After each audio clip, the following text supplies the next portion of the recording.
Syria's truce is on the brink of collapse, with both sides warning it can't last long enough for vital aid to reach hundreds of thousands now living in fear of starvation.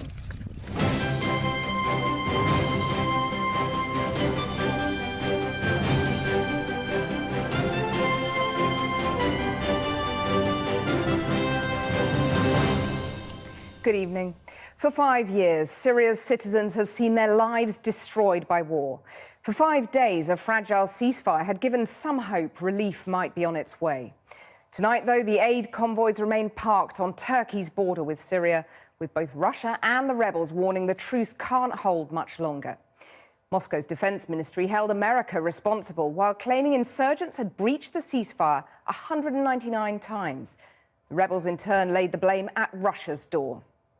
Also tonight, still drawing the crowds, but do continuing allegations of a takeover by left-wing activists undermine Jeremy Corbyn's overtures to critical colleagues? From the theatre of war to the making of history, Guardsman Chloe Allen announces she's transitioning, becoming Britain's first female soldier in a frontline combat role. We speak to another woman who says the army kicked her out for wanting to do the same. And Dame Sarah Storey leads Britain's Paralympics gold rush, winning the 60th gold of the Games. Russia has accused America and the Syrian rebels of failing to meet a single one of the agreements which formed the basis of the 5-day-old ceasefire. The rebels themselves retorted that the truce was never realistic while Moscow was involved on the battlefield. But as all sides wrangle, and with fresh fighting reportedly on the increase, it is the hundreds of thousands of ordinary civilians who continue to suffer.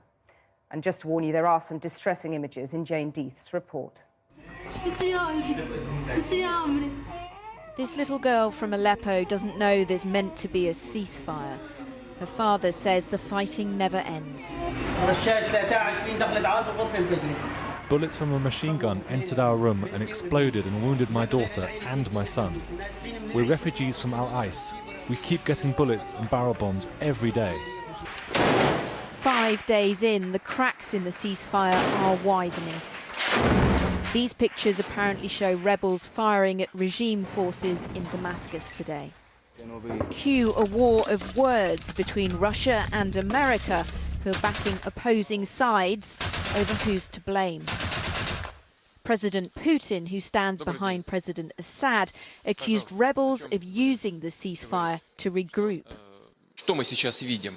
What we can see now is not the separation of terrorists from the healthy side of the opposition. We see attempts by these terrorists to regroup, change names, and maintain fighting potential.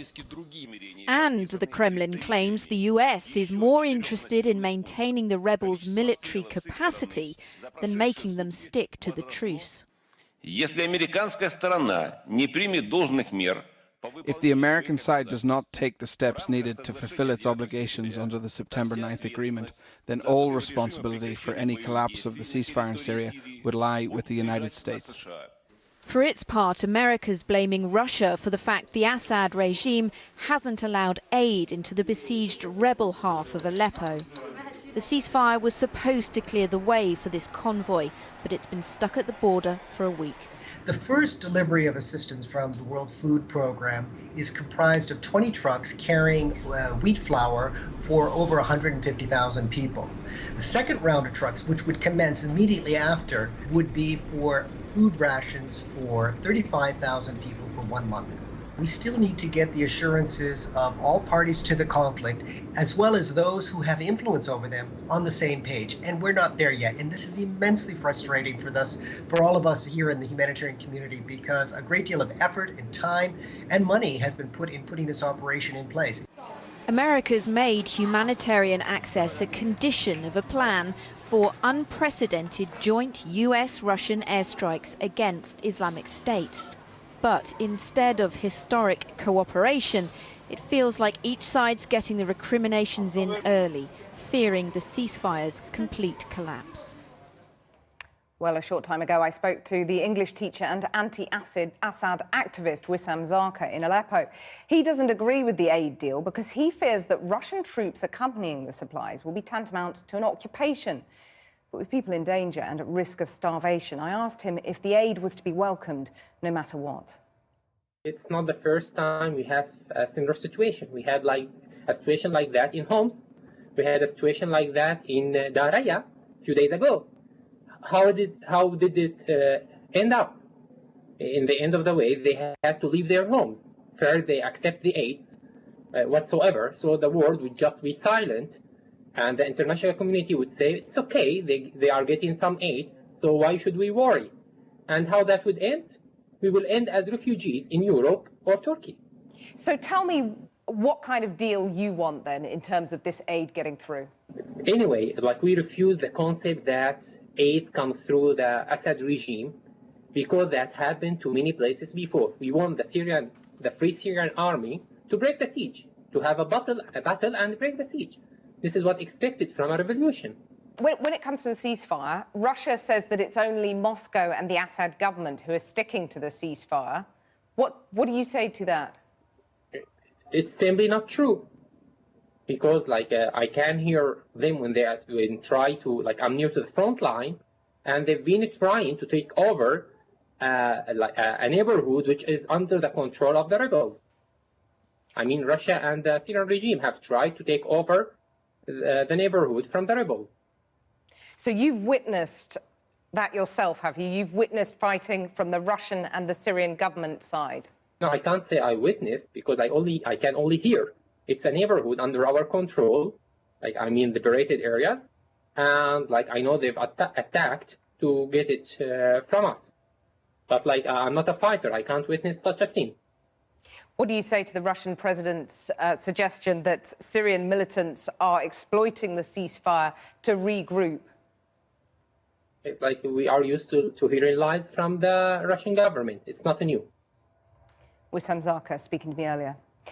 Now, thousands of people have taken part in a demonstration urging the government here to do more to help the migrant crisis. A number of charities and organisations joined forces in London to protest at what they claim is a lack of leadership by Western countries. On Monday, the Prime Minister will be in New York at a UN summit for refugees and migrants hosted by President Obama. Now, Jeremy Corbyn has admitted making mistakes in his first year in the role of Labour leader. And he's held out an olive branch to his fractious MPs, offering them the chance to rejoin his front bench if, as seems likely, he's re-elected. But there seems little chance of that among many MPs who say they're being targeted by the left-wing campaign group Momentum. Simon Israel reports. It's the last outdoor rally for Jeremy Corbyn before the leadership ballot closes on Wednesday. And I say to all my colleagues in Parliament, some of whom have not supported the views that we put forward, and in anticipation of victory, he's begun offering olive branches, if not the hand of friendship, to Labour rebels. And so I ask them, come together to fight the Tories. In a Guardian interview today, he admits to making mistakes, but those errors aren't specified. So where's the main entrance? Just through you? His rival, Owen Smith, on a visit to a hospital in London, was dismissive, blaming Corbyn's grassroots campaign, Momentum, for being a party within a party. I want there to be unity in the Labour Party. That's why I'm standing in this contest. But I think it's hard to reconcile the rhetoric about unity from Jeremy's camp with the actions, issuing a deselection list, targeting MPs who do a great job representing their constituents. Neil Coyle is one of the names on that MP deselection hit list. An apology from Corbyn and his shadow chancellor has made little difference. The idea that Jeremy and John continue to allow the permissive environment of abuse and intimidation to go on, continued division, continued problems for the Labour Party, a massive distraction for the job I want to be doing here in my constituency, making sure I'm speaking up for constituencies in Bermondsey Borough, Walworth and Rotherhithe. It will be a democratic revolution that brings about a democratic change. Birmingham was the 54th event Jeremy Corbyn has addressed in this leadership campaign. His message has barely changed. Voting closes in 4 days' time, the result announced a week today. And then, if he wins, the real battle will begin on just who will run Labour. Simon Israel reporting there. Now, drivers who use handheld mobile phones at the wheel face fines of £200 and 6 penalty points from next year. The new rules, backed by a new government publicity campaign, will see repeat offenders taken to court and facing driving bans of 6 months. A recent RAC survey showed that a third of UK motorists use their mobile phones whilst driving. A number admitted to using their devices to take photographs and make videos. Donald Trump has been accused of inciting people to violence after he called for Hillary Clinton's bodyguards to be disarmed, saying, "Let's see what happens."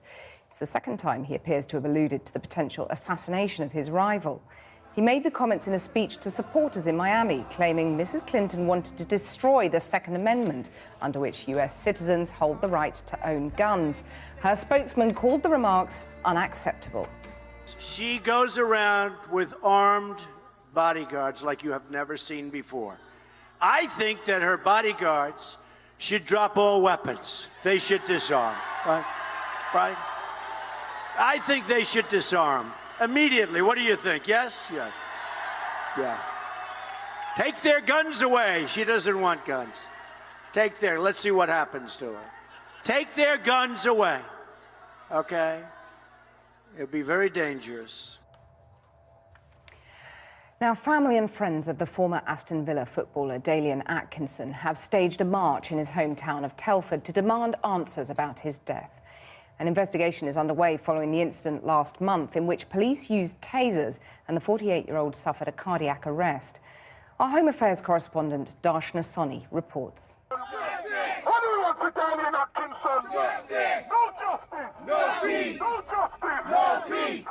They came, they said, to demand truth and justice following the death of Dalian Atkinson, a former Villa player and one of Telford's own. We've known him for years, but I've been a Villa fan all my life, so... The Independent Police Complaints Commission is now looking into what happened to Dalian Atkinson. 2 West Mercia police officers have been suspended from duty and placed under criminal investigation. But there are many here who believe that the case raises wider concerns. We have to look at how we are policed, why we are treated that way. We're no different to anybody else, just the colour of our skin. As joys grow dim, its glories pass away. The demonstration had begun with prayers at the Atkinson family home. This is the street where we all grew up and, had great fun as children with Dalian. And he came in the street as a baby and left to go and play football at about 14, 15 years old. And poignantly, it was on this same street that the footballer came to die after being tasered by police last month. His death raised questions about the police use of tasers and whether officers should wear body cameras, but also about the lack of support for ex-professional players. Atkinson joined Villa for £1.6 million in July 1991, a talented player with a habit of coming good in big games. Dalian Atkinson slotting the ball home. The IPCC says its investigation into Dalian Atkinson's death is likely to take 9 months. Darshna Soni, Channel 4 News, Telford. Now, Nigel Farage has accused his party's only MP of trying to split UKIP. The party's former leader said Douglas Carswell needed to decide where his future lies. Mr Farage's remarks came at the end of a party conference which saw its first female leader elected, along with the more traditional infighting, defections and a rather curious claim that Mr Farage wasn't entirely naked when he took a nocturnal seaside dip. Our political correspondent Michael Crick reports. Day broke with the extraordinary story that former leader Nigel Farage went skinny dipping by Bournemouth Pier on Thursday night. That the former UKIP leader this morning revealed he did keep his underpants on. Today, new leader Diane James welcomed UKIP's only MP, Douglas Carswell, to the conference. Just after a fierce attack on Carswell on Farage's radio show. Morning all. But I'm afraid since the general election, it's been a very strange juxtaposition of Douglas and UKIP. He hasn't supported my leadership at all, and during the referendum campaign, he's really done all that he can to basically split the party. Farage's chums are even less friendly. You don't like Mr. Carswell? I don't like Mr. Carswell, no. So what is his greatest quality in your view? His wonky jaw? I don't know. He hasn't got many jaw? He hasn't got many good qualities, has he? Do you think he might go back to the Conservatives? I don't think they'll have him, but there you are. You never know. Would you be glad if he did? You may very well think that. I couldn't possibly comment, Michael. But new leader Diane James today sought reconciliation. And I am not interested in what has gone on beforehand. I want you to give the most rapturous welcome, please, to Douglas Carswell, MP, UKIP MP. Many thanks. And Carswell reciprocated. There was no sign here of him going back to the Tories. We must now all rally behind Diane.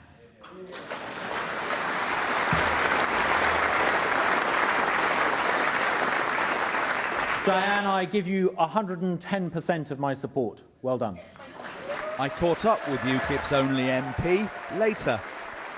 Yeah, what do you make of Nigel Farage's remarks about you undermining his leadership and splitting the party? I think it's really important to say nice things about former party leaders, whether that's David Cameron or Nigel. People who become party leaders and move on to do other things, we should wish them all the best. Diane James has done no substantial media interviews since she was elected yesterday. Rather than relish questions, as Farage always did, she seems happy to be hustled away whenever a camera appears.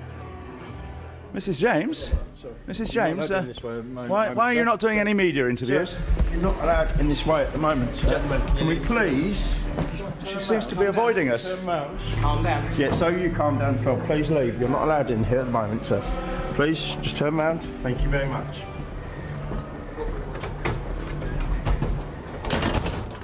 Michael Crick, Channel 4 News, Bournemouth. The Liberal Democrat leader Tim Farron has claimed his party is stronger and more relevant than ever following the Brexit vote. Speaking at the opening of his party conference, he said 10,000 new members had joined since June and promised that he will campaign to keep the UK in the European Union. He also said his party will offer a home to disaffected Labour supporters. What we have now is an opportunity to work with those people, and that means reaching out to people of all current political persuasions, and the new movement that could take on Theresa May and challenge her and replace her will be a Liberal movement. Now, a 24-year-old transgender soldier has become the first woman to serve on the front line in a combat role with the British Army. Chloe Allen from Cumbria joined the Scots Guards 4 years ago as Ben, but began hormone therapy in the last month and has changed her name. She's able to continue in her close combat role following changes in July, allowing women on the front line. It feels amazing, but at the same time, nothing's changed. I'm still able to do my job. I just feel better in myself.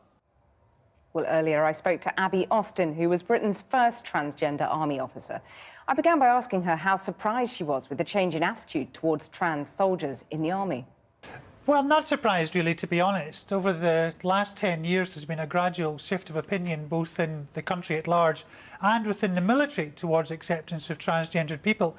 And I think it's really a reflectance of the armed services that we have in this society, because as a democracy, you would expect the people to protect us, to reflect the community that they draw their recruits from. And transgender people are part of that community. So, in my opinion, it's high time that somebody served in the combat arms who comes from the transgendered community. I think it was just last year that you said it would take a generation, in your view, to change attitudes in society. So is there a bit of surprise that it's been so quick, really? Well, it's not quick from my perspective, because it was 10 years ago that I was dismissed from the service for making the same journey that Chloe's about to undertake. And by the way, I would like to wish her congratulations on behalf of the whole community for making such a brave decision. How hard did you have to fight within the army to try and make the transition, make the journey that Chloe's now doing? Well, I'm one of a generation that was dismissed, and it's a matter of, it's almost bittersweet in a way, actually, when you look at people like Chloe who were accepted within the military that my generation had to suffer so. But it's also a matter of some pride for my generation because it's people like myself that had the regulations changed that allows Chloe to go forward to serve and protect us. Well, the Army says that her rank won't change and the term guardsman will still be used. Does that sound enlightened to you? I think that in the circumstances I would find that inappropriate. I think that that's a journey that the Army is going to have to take in accordance with Chloe's wishes as well. But it is a long-term, a long-standing rank that reflects the fact that men only serve within the Brigade of Guards. That is likely to change, and Chloe will not be the first woman to do that. So I think that the Army may have to come back and revisit that. Having transitioned yourself, how hard is it, emotionally and physically, to go on doing your job, especially if that job happens to be in the Army? Well, from my perspective, it doesn't really matter whether you're a man, woman or a giraffe. If you want to serve in the combat arms, as long as you can carry the weight and get the rounds down when it's required, it shouldn't really matter what you are. Having said that, this transgender condition is still relatively new within society. And for me, it took probably about 5 years before I could say I was fully satisfied within myself. Of course, Chloe's made history on two fronts, the second being that she'll be the first woman to serve in a frontline combat role. Do you think that other women working their way up the ranks will see her as a role model in that? What we're saying is that Chloe can serve within the infantry and also within armoured regiments. That's been the big change. But women have been in the front line for 15 years now and have served with distinction and with honour. And frankly, I can think of no field of human endeavour where the sole entry criteria is possession of a penis. And I was delighted that the Army changed its rules. And I know again from personal contact with the generals who made that decision that they think it was about time that it was done, and they are fully supportive of not just Chloe's journey, but the other women to come. Well, will the other women to come see her in this role and see a role model there? I think at this stage there's always going to be a slight distinction, because Chloe joined in a male role and has served in a male role and has benefited from the fact that she received that training as a man. We're still to see the barrier overcome where a woman who is born as female overcomes the entry qualifications for the infantry. I think that's going to be a different hurdle. But there's no doubt about it that Chloe has broken down some barriers today, and I think we should applaud her for that. History still to be made. Abby Austin, thank you very much for joining me. Thank you. Thanks, Kathy.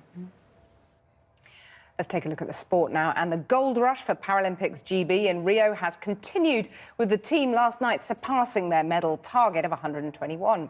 And they show no signs of stopping on the penultimate day, with Dame Sarah Storey today making it 60 gold medals for Britain. Kieran Moodley reports. 121 medals. That was Britain's target at these games. And with 2 days to go, they surpassed it. Day 9, Cloud 9, with golds all over Rio. On the track, Hannah Cockcroft made it 3 gold medals in Rio with victory in the 800 metres. And on day 10 today, Dame Sarah Storey also won her 3rd gold medal in the road race. She now has 14 gold medals across 2 sports. But Storey's triumph was also Rio's triumph. Before the opening ceremony, these games needed a last-minute government grant to go ahead, and fewer than half of the tickets had been sold. But all that has been forgotten. With cheap tickets drawing in the crowds, attendance last weekend surpassed that of any day of the Olympics. And with so many world records being broken, more and more people want to watch these historic games. And that was summed up by Brazil's own superhuman superstar, Daniel Dias. He won his 3rd gold medal and 7th of the games to take his Paralympic medal tally to 21. Fantastic celebrations! The delight for the packed Rio crowd was plain to see. Celebrations there at the Paralympics. But in the last few minutes, there has been some concerning news from Rio. The Iranian cyclist Bahman Golbanazad has been taken to hospital after a crash in the men's road race. He was treated at the scene before being taken to a local hospital. Tennis now, and Great Britain is clinging on to the Davis Cup after cutting Argentina's lead in the semi-final in Glasgow. Andy and Jamie Murray beat Juan Martín del Potro and Leonardo Meyer in 4 sets to win an exciting doubles match this afternoon. Argentina lead the tie 2-1 with 2 singles matches left to play tomorrow. Football, and Everton and Middlesbrough are currently playing in today's evening Premier League kick-off. Middlesbrough took the lead after Everton's goalkeeper fumbled the ball into his own net, but the home side fought back with 3 goals before half-time. With just a few minutes left, the score remains Everton 3, Middlesbrough 1. In today's other matches, top-of-the-table Manchester City beat Bournemouth to extend the club's Premier League winning streak to 5 matches. Arsenal thrashed Hull 4-1. West Brom beat West Ham to climb to 8th. Reigning champions Leicester are 9th after defeating Burnley. Formula One and Lewis Hamilton's championship lead is under threat after Nico Rosberg claimed pole position in the Singapore Grand Prix. Hamilton will start the race in 3rd place after a poor performance in today's qualifying session. Rosberg is just 2 points behind the British driver in the race for the world title. Red Bull's Daniel Ricciardo is 2nd on the grid. Cricket and Warwickshire have thrashed Surrey to win the One-Day Cup. Surrey were bowled out for just 136 in a poor batting display at Lord's this afternoon. Former England batsman Jonathan Trott hit the winning runs for Warwickshire to give his side an 8-wicket victory. Tonight's main news. While we've been on air, the Syrian army has claimed warplanes from the US-led coalition have bombed a Syrian army position near Deir al-Zor airport. A spokesman said 30 Syrian soldiers were killed. The Russians have already accused America and the Syrian rebels of failing to meet a single one of the agreements which formed the basis of the 5-day-old ceasefire. The rebels themselves said that the truce was never realistic, while Moscow is involved on the battlefield. We're back tomorrow at the earlier time of 6:15. Until then, that's Channel 4 News. A very good evening to you.